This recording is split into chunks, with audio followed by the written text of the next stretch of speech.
السلام عليكم ورحمة الله تعالى وبركاته. اليوم بإذن الله راح نديرو مراجعة شاملة فصلية في مادة الفرنسية. أنا شو نقولكم ننصحكم تشوفوا الفيديو حتى للأخير باش هكايا تستفادوا، وكي تكونوا رايحين تراجعوا لولادكم ما كان له تكثروا لهم التمارين، لأن طيلة الفصل وحنا نديرو لهم في التمارينات ونراجعوا لهم ميتو. دونك واش نعطيكم كونساي انا نقول لكم باللي راجعوا بهذه الطريقه لولادكم، فيها كفايه، ونقولوا الحمد لله وان شاء الله ينالوا كامل اطفالكم ولا بناتكم ولا ولادكم ولا كامل يدوا 10 على 10 ان شاء الله ويكونوا من المتفوقين. نبداو على بركه الله. الحاجه الاولى اللي قراوها هي قراو الالفابي.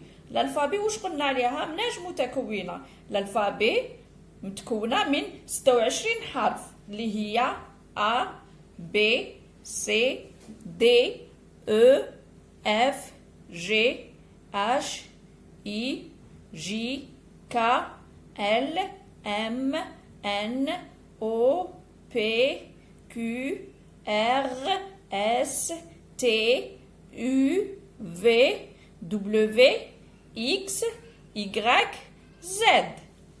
هادو هما كاين 26 حرف اللي نطقتهم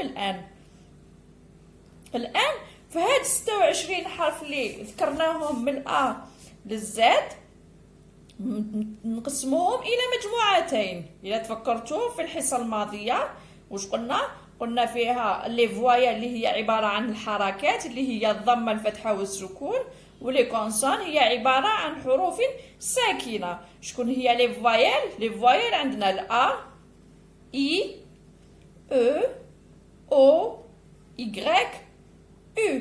هادوما لازم يحفظهم التلميذ. كاين 6 حروف تاع لي فوايل، ولا بأس لو كان يزيد إي، لأن إي من ضمن الأو.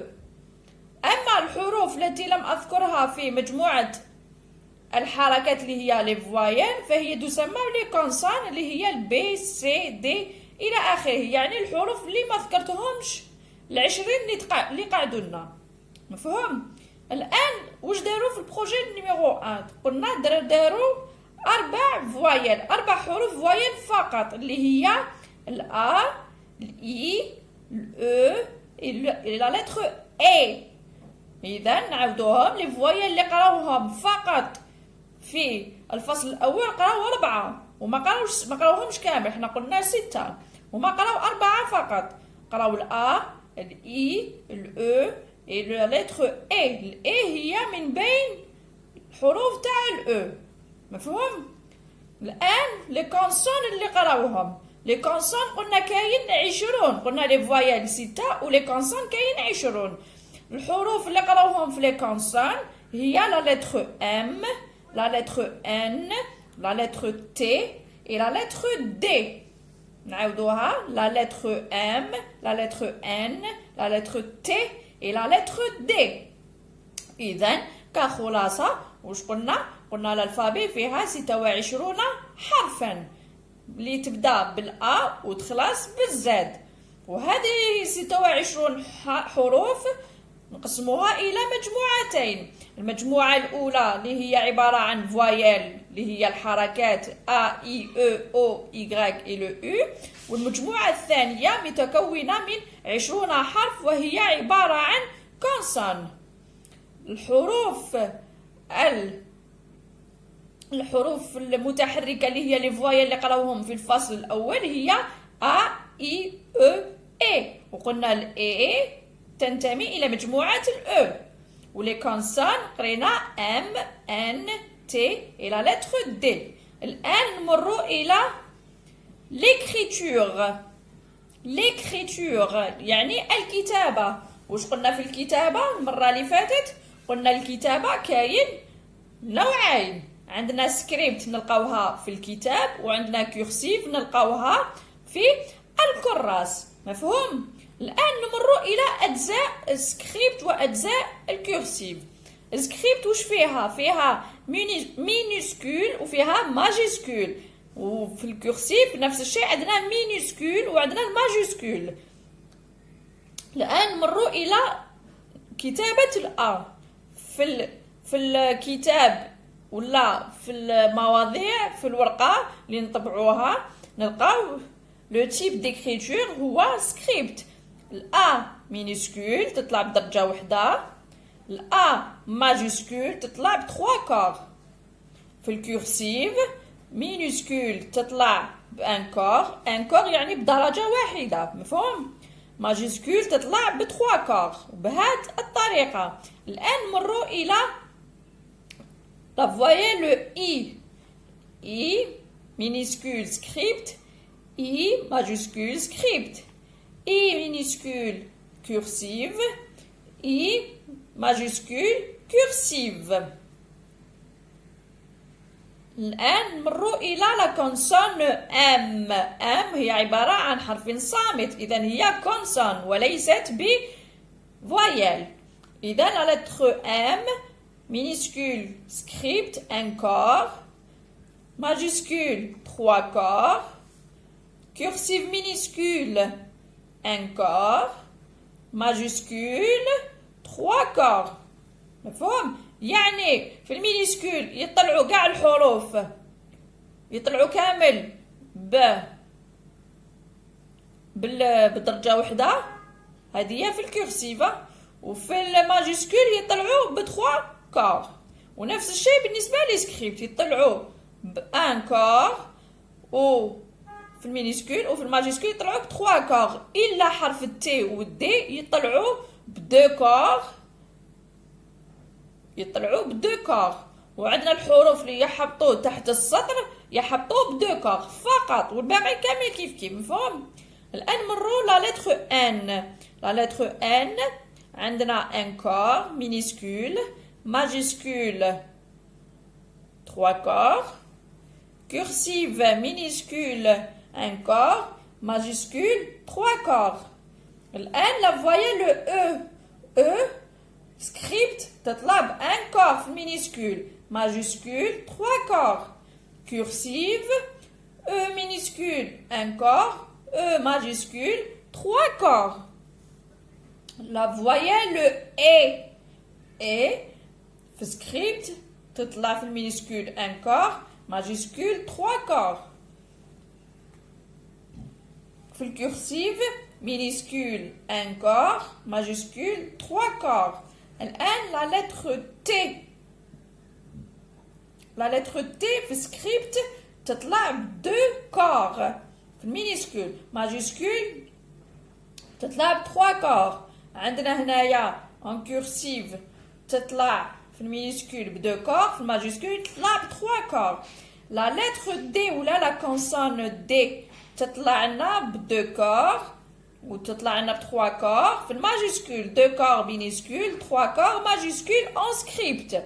الآن في الكورسيف لا لتر دي ولا لا كونسون دي تطلع لنا في المينيسكول ب 2 كور وفي الماجيسكول تطلع ب 3 كور. انايا واش نقول لكم هنايا اطفالكم ديروا لهم يكتبوا هاد الحروف بالكورسيف ويحترموا مقاييس الخط، لان في الاختبار يقدروا يقولوا لهم عاودوا كتبوا لي الكلمات اون كورسيف ولا عاودوا كتبوا لي الجمل اون كورسيف مستعملين الحروف اللي اقراوها بالطبع.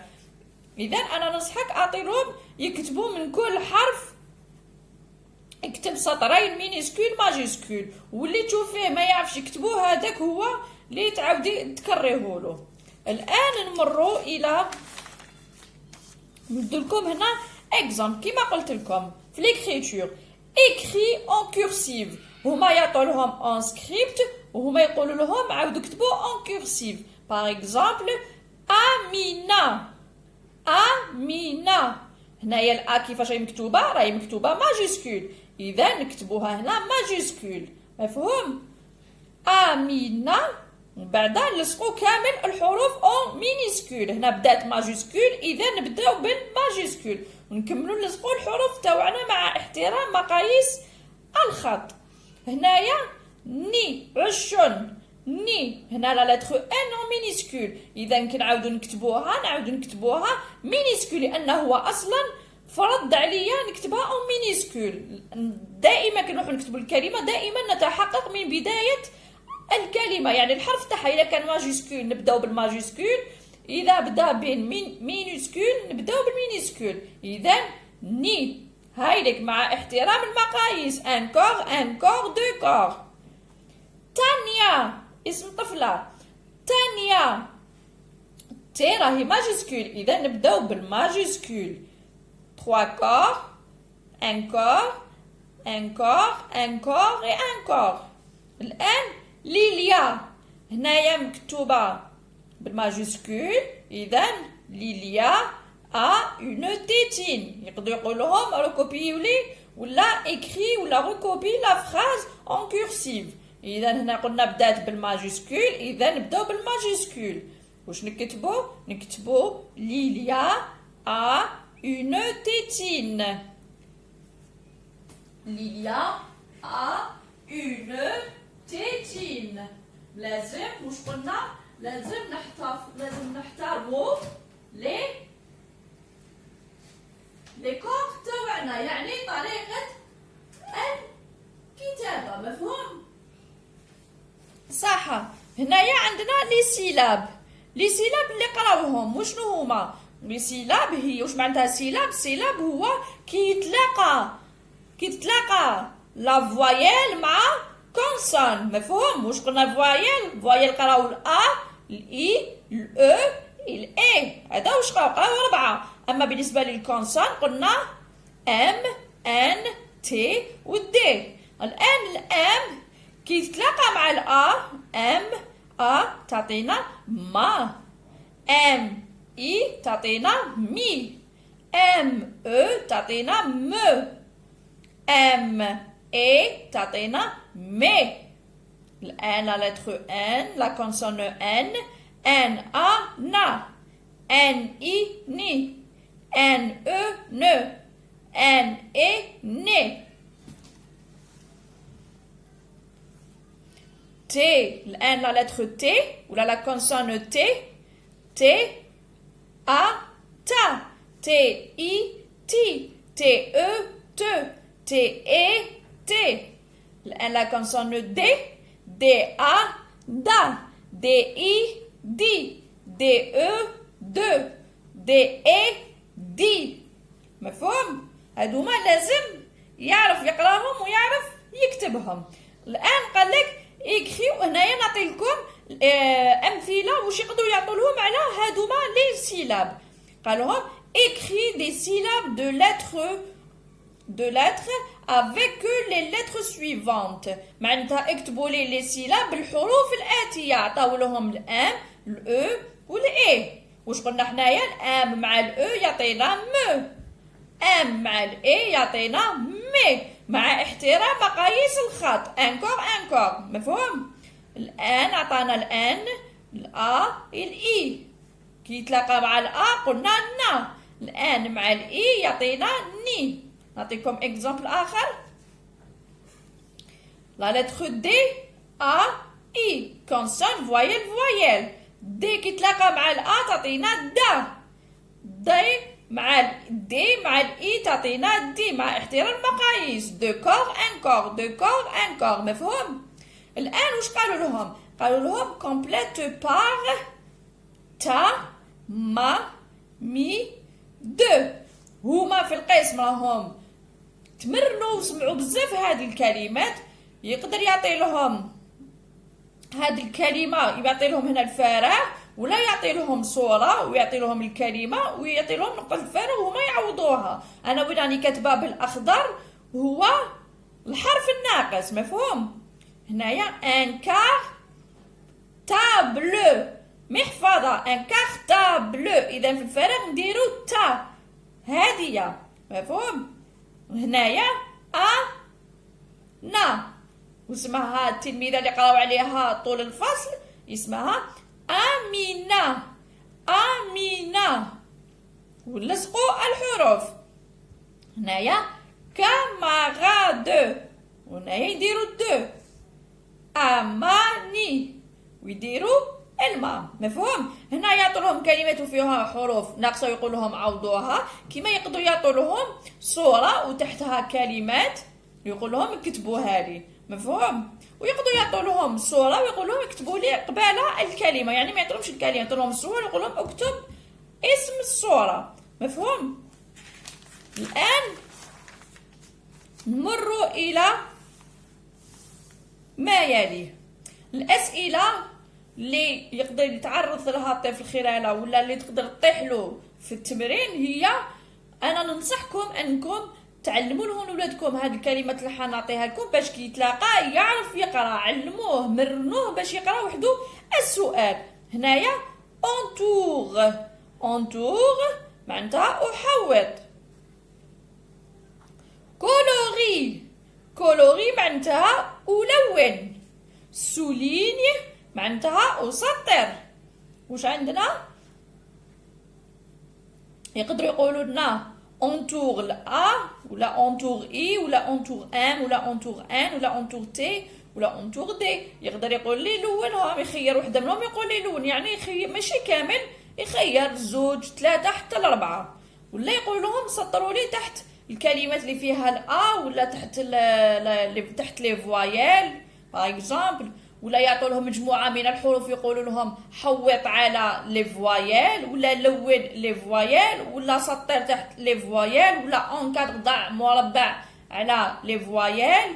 مفهوم؟ تمرين آخر يقدر يقول لهم أربط، يشوفوا الكلمات المتشابهة en script et en cursive. هذه هي أمينة، إذا هذه هي صاحبتها أمينة. تيتين هذه هي صديقتها اللي تشبه لها تيتين. ني ني.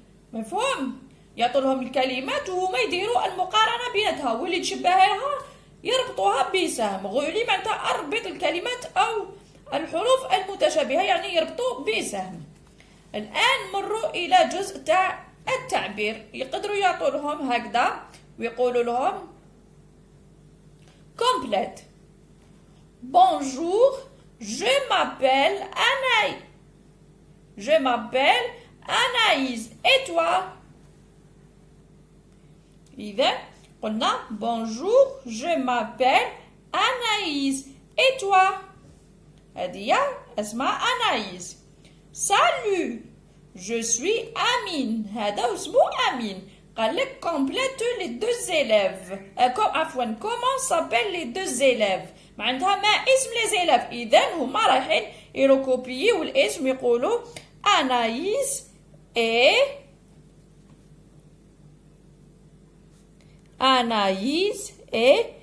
أمين ويكتبوا الاسموات تاعهم. لهنايا يقولوا يقدروا يعطوا لهم جو مابيل، وهنا فارغ. جو مابيل معناتها يكتب الاسم تاعو. مفهوم؟ اذا هنايا مفروض ان ابنك تعلم يكتب الاسم تاعو واللقب تاعو بالفرنسيه. صح؟ قال لك كونت. تمرين اخر يقول لهم كونت لي سيلاب. لي سيلاب هو تاع التقطيع الصوتي. ني عندنا 1 أمينة. أمينة عندنا 3. هنايا دومينو عندنا 3. هنا ما عندناش قاعدة، هنايا على حسب الرنة تاع الكلمة في الأذن تاعنا. بي يعني تغير الطبقات في الصوت، غير نحسوها تغيرت نحبسو نحسبوها مقطع. مفهوم؟ هنايا غوب زوج. كاناغ. هنا عندنا دومينو. هنايا با. هنايا دات. هنايا بلان زوج. عندنا غري عندنا 2. مفهوم؟ هنايا يقدر يقولوا لهم يعطوا لهم مجموعة من الألوان يلونوا لهم هكذايا، يلونوا ويقولوا لهم ربطوهم مع اللون المقابل اللي يمشي معاه. روج أحمر. هنا لازم يحفظهم بالحروف ويفهم المعنى تاعهم.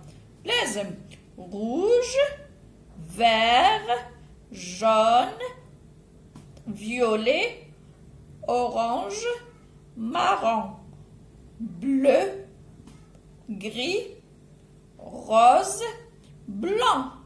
نعاودوها.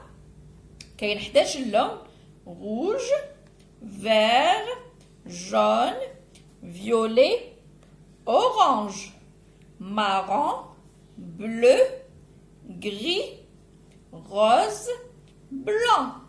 نعاودوهم بالعربية: أحمر، أخضر، أصفر، بنفسجي، برتقالي، بني، أزرق، رمادي، وردي، أبيض.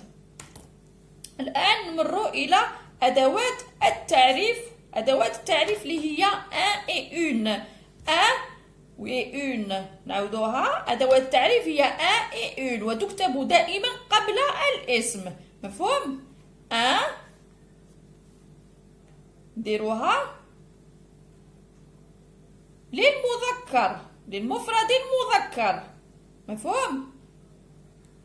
اون مفرد مؤنث.